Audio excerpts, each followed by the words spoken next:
சில்லுன்னு வெயில் காலத்துக்கு ஏற்ற மாதிரி ஒரு மக்கானா மில்க் ட்ரிங்க் எப்படி பண்ணலான்னு பார்க்கலாம். அதுக்கு இந்த மக்கானாவை லோ ஃப்ளேமில் வச்சு லேசாக வறுத்து எடுத்துக்கிறணும்.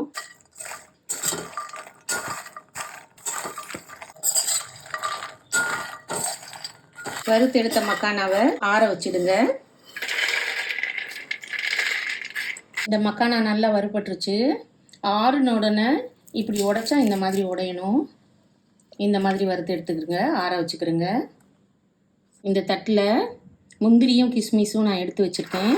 அதோட இந்த ஒரு கையளவு வறுத்த மக்கானாவை தனியாக எடுத்து வச்சிடலாம். மக்கானாவை மிக்சியில் போட்டுக்கலாம். அதோட ஒரு கிராம்பு, 5 முந்திரி, கொஞ்சம் பாதாம், 2 ஏலக்காய், அதோட பம்கின் சீடு ஒரு ஸ்பூன் சேர்த்துக்கிறேங்க. இப்போ இதெல்லாம் நல்ல பவுடராக நைஸாக அரைச்சிடலாம். இந்த பாருங்கள், நல்ல பவுடராக நைஸாக அரைச்சாச்சு. இதை ஒரு 4 ஸ்பூன் போட்டுக்கலாம். ஒரு கிளாஸ் பால் ஊற்றிக்கலாம். நல்லா மிக்ஸ் பண்ணிக்கிறங்க. கட்டி இல்லாமல் மிக்ஸ் பண்ணிக்கிறங்க. இன்னும் நல்லா பால் ஊற்றி மிக்ஸ் பண்ணிக்கிறங்க. நல்லா பாருங்க, நல்லா கட்டி இல்லாமல் இப்படி நல்லா மிக்ஸ் பண்ணி விட்டுக்கிடுங்க. மீதமுள்ள இந்த பவுடரை ஒரு பாட்டிலில் போட்டு நீங்கள் ஸ்டோர் பண்ணி ஃப்ரிட்ஜில் வச்சுக்கிடலாம். உங்களுக்கு எப்போ வேணுமோ இந்த ட்ரிங்க் நீங்கள் கலந்து குடிக்கலாம். நல்லா க்ரீமியாக வர்றதுக்கு இதில் நான் மில்க் மேடு ஒரு 1/2 கப் அளவுக்கு நான் ஆட் பண்ணுறேன்.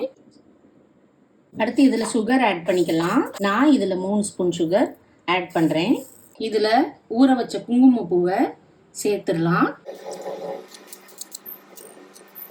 நல்லா கலந்து விட்டுக்கிடுங்க. ஊற வச்ச சியா சீட்ஸை இதில் கலந்துக்கலாம். ஒரு 2 ஸ்பூனோ 3 ஸ்பூனோ தேவைக்கேற்ற மாதிரி கலந்துக்கிறங்க. நல்லா மிக்ஸ் பண்ணி விட்டுக்கலாம். சில்லுன்னு சர்வ் பண்ணுறதுக்கு ஐஸ் கியூப்ஸ் போடுங்க.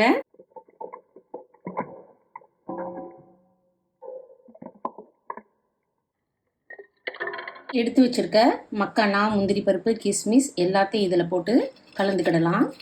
மிக்ஸ் பண்ணிடலாம் நல்லா. அவ்வளோதாங்க, இப்போ மக்கானா ட்ரிங்க்கு சில்லுன்னு சர்வ் பண்ணுறதுக்கு ரெடி ஆயிடுச்சு. இதை குழந்தைங்கள்லேருந்து பெரியவங்கள்லேருந்து எல்லாரும் குடிக்கலாம்.